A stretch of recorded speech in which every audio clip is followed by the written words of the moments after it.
안녕하세요. 김도경 목사입니다. 새로운 한 주를 하나님이 주셨는데요. 이번 주에도 우리 주님께서 부어주시는 그 은혜로 살아가시길 바랍니다. 자, 오늘 우리가 나눌 말씀은 출애굽기 4장 10절로 17절, 출애굽기 4장 10절로 17절입니다. 제가 읽겠습니다. 모세가 여호와께 아뢰되 오 주여 나는 본래 말을 잘하지 못하는 잔이이다. 주께서 주의 종에게 명령하신 후에도 역시 그러하니 나는 입이 뻣뻣하고 혀가 둔한 잔이이다. 여호와께서 그에게 이르시되 누가 사람의 입을 지었느냐? 누가 말 못하는 자나 못 듣는 자나 눈 밝은 자나 맹인이 되게 하였느냐? 나 여호와가 아니냐? 이제 가라. 내가 내 입과 함께 있어서 할 말을 가르치리라. 모세가 이르되 오 주여 보낼 만한 자를 보내소서. 여호와께서 모세를 향하여 노하여 이르시되 내 윗사람 내 형 아론이 있지 아니하냐? 그가 말 잘하는 것을 내가 아노라. 그가 너를 만나러 나오나니 그가 너를 볼 때에 그의 마음에 기쁨이 있을 것이라. 너는 그에게 말하고 그의 입에 할 말을 주라. 내가 내 입과 그의 입에 함께 있어서 너희들이 행할 일을 가르치리라. 그가 너를 대신하여 백성에게 말할 것이니 그는 내 입을 대신할 것이요 너는 그에게 하나님같이 되리라. 너는 이 지팡이를 손에 잡고 이것으로 이적을 행할지니라. 아멘. 오늘은 이 말씀을 통해서 있는 모습 그대로란 제목으로 은혜를 나누겠습니다.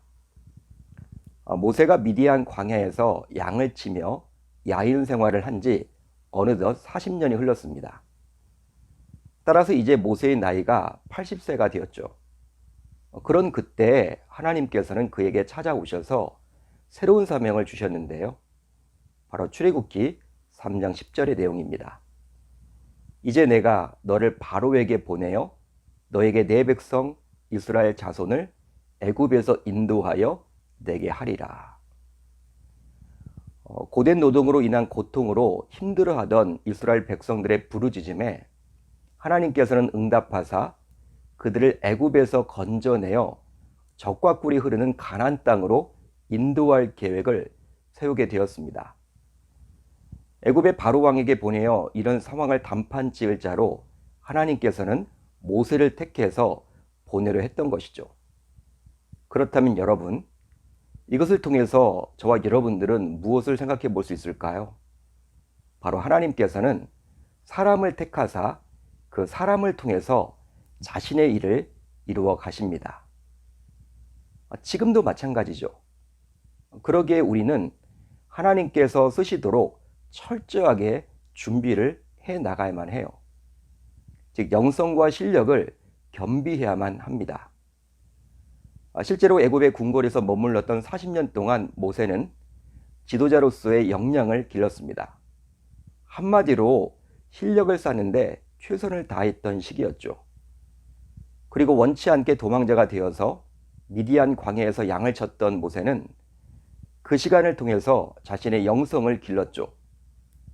즉 광야 생활을 통해서 모세의 영성은 진보하게 되었습니다. 따라서 저와 여러분들도 하나님께 쓰임받기 위해서는 모세처럼 실력과 영성을 길러야만 할 줄 믿습니다. 그렇지만 모세는 하나님으로부터 이런 사명을 직접 받게 되었지만 자신이 과연 그 일의 적임자인지 확신할 수가 없었어요. 그래서일까요? 모세는 우선 자신의 자격을 의심했습니다. 그렇지만 이런 모세에게 하나님께서는 함께 할 것이라고 약속까지 해주셨죠. 그럼에도 불구하고 모세는 아직 하나님께 순종할 수가 없었습니다. 바로 그 이유는 두 가지 측면에서 살펴볼 수 있는데요. 우선 그는 백성의 불신을 염려했어요. 모세는 자신이 체험적인 증언을 했지만 백성들이 자신을 믿지 않고 하나님이 자신에게 나타나시는 사실도 믿지 않을 것이라는 푸념을 하고 있습니다. 이것은 분명히 모세의 자신감 결여와 믿음 부족으로 인한 불순종의 태도로 볼 수 있겠죠.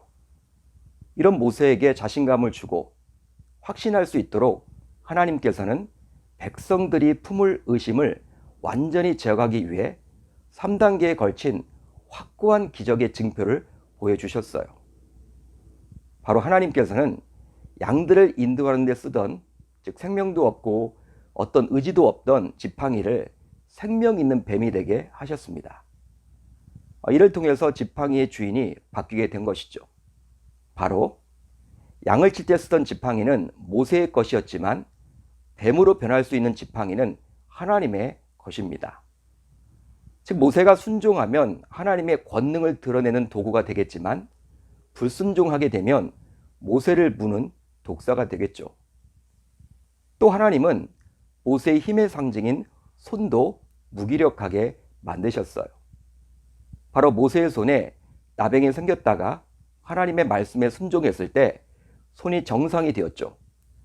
즉 모세가 순종하면 그 손이 하나님의 권능의 손을 대신하겠지만 불순종할 때에는 모세 역시 심판의 대상이 될 수 있다는 것입니다. 또 한 가지는 하나님은 애굽의 신으로 숭배하던 나일강을 피로 변할 수 있기에 하나님만이 절대 주권과 권능을 가진 분임을 증명해 주셨습니다. 이 세 가지죠.